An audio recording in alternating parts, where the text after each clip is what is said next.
I did two, and that was all. I just did two, and then the big movie, which is the movie. Of course, was just great fun. We didn't discuss the movie. Um, it speaks for itself. I was told that it sold more cassettes than any film made. It's hard to believe, but I don't knock it, and I really don't know, but that's what I was told, maybe at least 2 or 3 or 4 years ago. It's a household, everybody. As a matter of fact, they've released it recently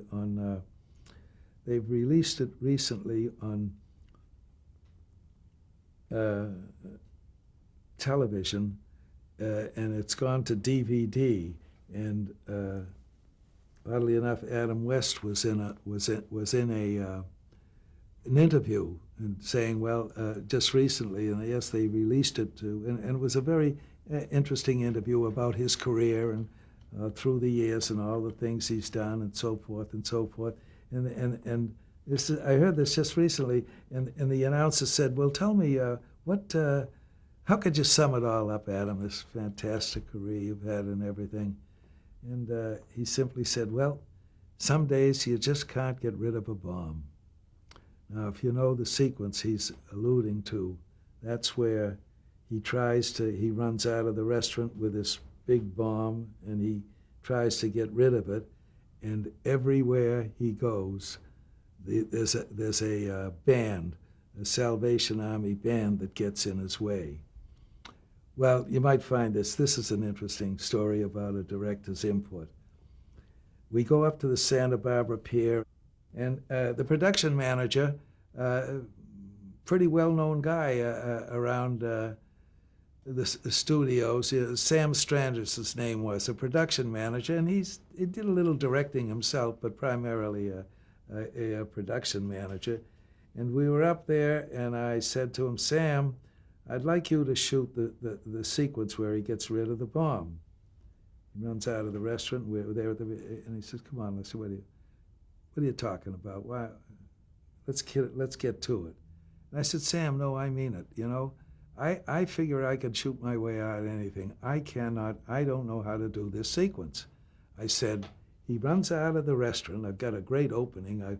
Because I said I'd like two heavy. Here he comes with this big funny bowling ball with a long fuse, and they come running out. And in the foreground, I'll have two ladies I know, very, very. They just sit there. They're quite overweight, and the crowd empties, and they're in the foreground of these two women just eating away like nothing has happened, and they're so forth and so on. And then we cut outside, and Adam runs out, and now there's a band, and there's the pier. He can't go the other way, but because that's the end of the pier, and he has to run towards the end of the pier, and he goes, and there's the band just as he goes out. Now they've gone by him.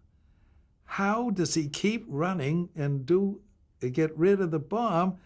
The band's gone there. You shoot it, Sam. And he thought a minute, and he said, "Gee, Les, I never thought of that."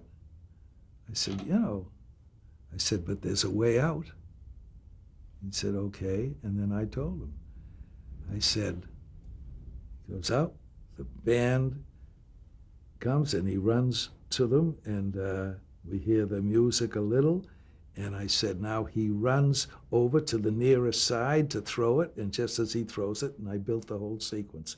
The scuba diver comes up, the mother duckling with the 8 ducks come up. He gets to the middle, and there are the 2 lovers going through the hole and embrace. He gets to the other side, and a guy's coming with these cylinder sins and so forth, and a couple of more things. And I said, I need these things. And then finally he's run through the whole thing that everybody talks about, this sequence, and that's how it was born. You talk about a director's input. And then he finally gets to the very end of the pier and throws it off.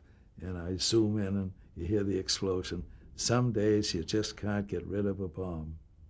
And that's how we ended the interview that I was watching.